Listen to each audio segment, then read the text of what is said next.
categorization of Sir Winston Churchill's life and career came down to he is a white supremacist mass murderer, intersposed in your tweet with a number, I think 7 or 8, clapping emojis applauding your own genius and describing Sir Winston in that manner.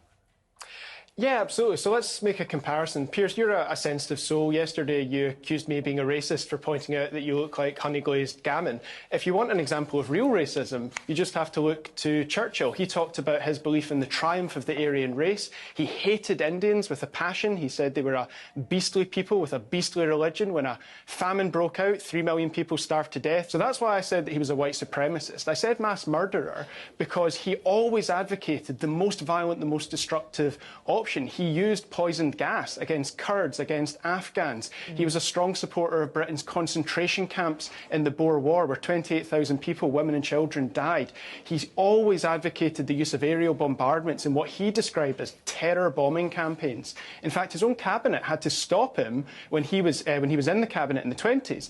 Cabinet colleagues had to stop him from bombing protesters in Ireland. Winston Churchill was voted the greatest Briton of the last century for a reason. Is that people believe that he almost single-handedly, through the power of his rhetoric in World War II, saved this country from the Nazis. Again, you laugh.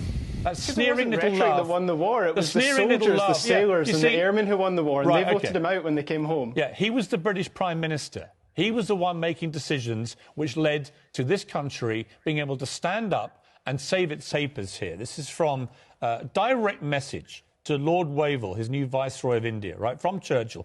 Every effort must be made, even by the diversion of shipping, urgently needed for war purposes, to deal with local shortages in India. Then there are copies of letters he sends to the Prime Minister of Canada, to Australia, to Franklin D. Roosevelt and others, repeatedly over the next 2 years, in which he is beseeching them to help the people of Bengali. For you to categorise that as him being to blame for the deaths of 3 million people in Bengali, it's not just offensive, it is a downright lie.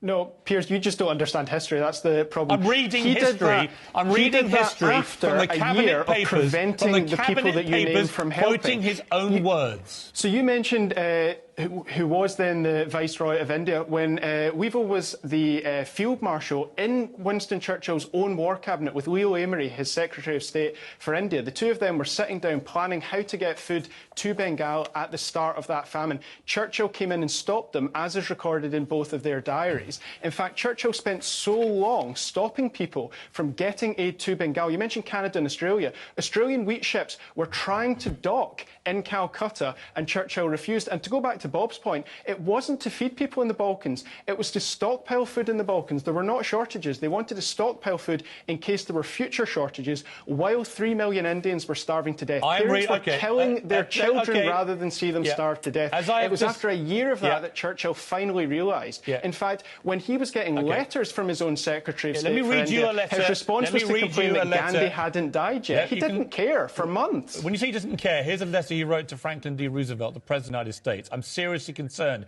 about the food situation in India. Last year, we had a grievous famine in Bengali, through which at least 700,000 people died. This year is a good crop of rice, but we're faced with an acute shortage of wheat, aggravated by unprecedented storms. He's begging Franklin D. Roosevelt for help.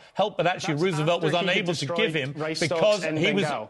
That's after he had destroyed 46,000 boats that could have got food around Bengal. He let that famine happen. So let me explain to you. After it happened for so long, after the photos reached the rest of the world and outraged the rest of the world, he then had to do something about it. Do you know what Sir Winston Churchill was actually doing during World War II? What is funny about any of this? What is funny about your attempts to smear the reputation of a great leader like Winston Churchill? Why do you get a kick out of this? Why do you not have any sense of honour about you, which allows you to offer even a semblance of balance? Again, you Piers, laugh. It's very brave of you to talk about honour when the one thing the British public know about you is that you were sacked from a newspaper for lying about British troops on the front page and refusing to apologise for it. Right, so the reason I did